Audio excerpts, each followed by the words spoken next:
Well, right before intermission in the musical You're a Good Man, Charlie Brown, 4 of the kids struggled to write a book report on Peter Rabbit.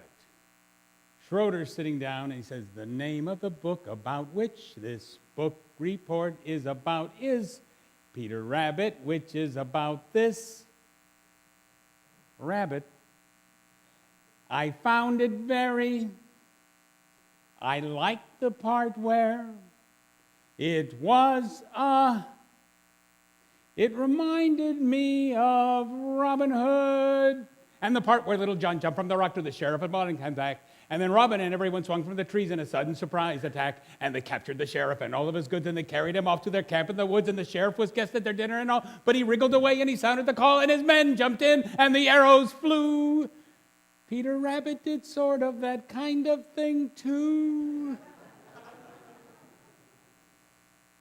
Well, that's the first part of our triptych. That's Robin Hood, disguised as Peter Rabbit. Well, Woody Guthrie wrote a wonderful song about another Robin Hood character called Pretty Boy Floyd.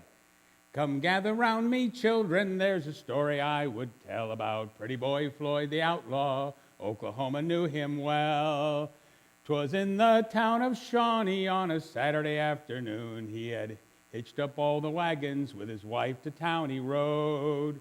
Well, the deputy sheriff approached him in a manner rather rude, using vulgar words of anger, and his wife she overheard.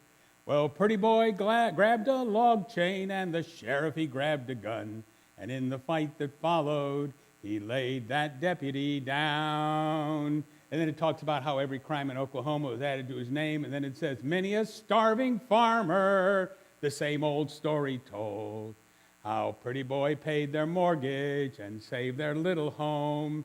And they talk about a stranger who come begging for a meal and left beneath the napkin a $1,000 bill. Let's see, 'twas in the town of Shawnee, upon a Christmas day, came a whole cartload of groceries with a letter that did say, you say that I'm an outlaw and you say that I'm a thief. Well, here's your Christmas dinner for your families on relief. As through this world I ramble and as through this world I roam, you won't never see no outlaw drive a good man from his home. As through the world I ramble, I've seen some funny men.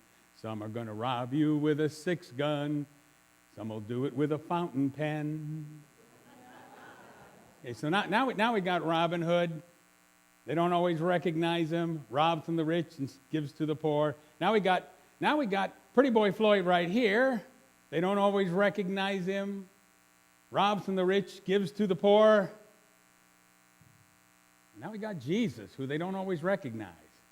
And I know you're sitting there thinking, well, don't tell me he robbed from the rich and gave to the poor. I don't know that he did. But why do you think they killed him? The religious authorities and the political authorities never argued about the virgin birth. The religious authorities and the political authorities never argued about whether you're saved by faith or saved by works. What got them about Jesus is they felt he had a hand in their pockets. They felt their power was threatened. They felt their money was threatened. Jesus had to go. Jesus was executed on trumped-up charges. And now, in this wonderful story, and I thought I'd send Pastor Larry, this, as he approaches retirement, with one of the longest scriptures here to read. I knew he could handle it. But this is a wonderful story here in the New Testament. Jesus is walking down the road with 2 disciples who are grieving about his death, and they don't recognize him. And they won't recognize him until he also blesses them at a meal. They will only recognize him in the breaking of the bread.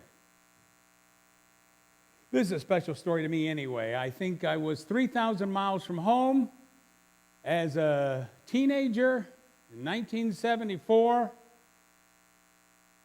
it was in my second year of college. I kind of started college early because I got kicked up a grade or two.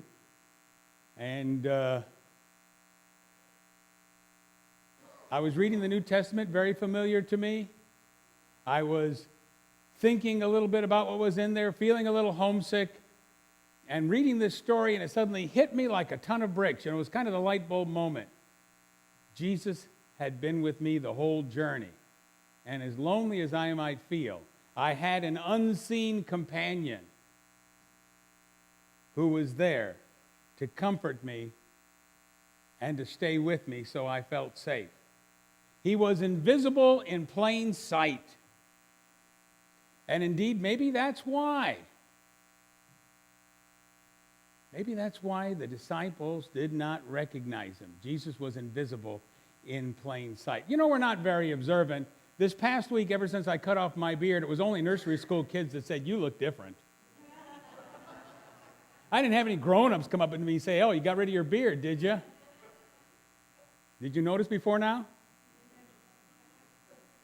A couple of you did.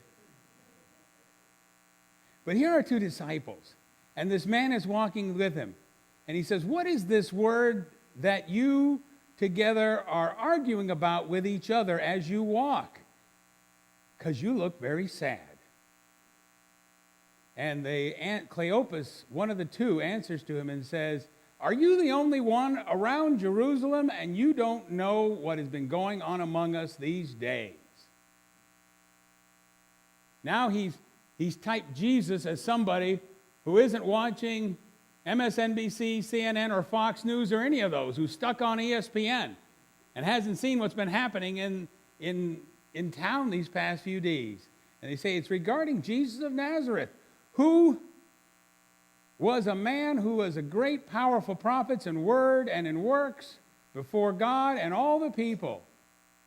And then he says how he did all these things in front of the chief priests and the powerful people, and they judged him to death and crucified him.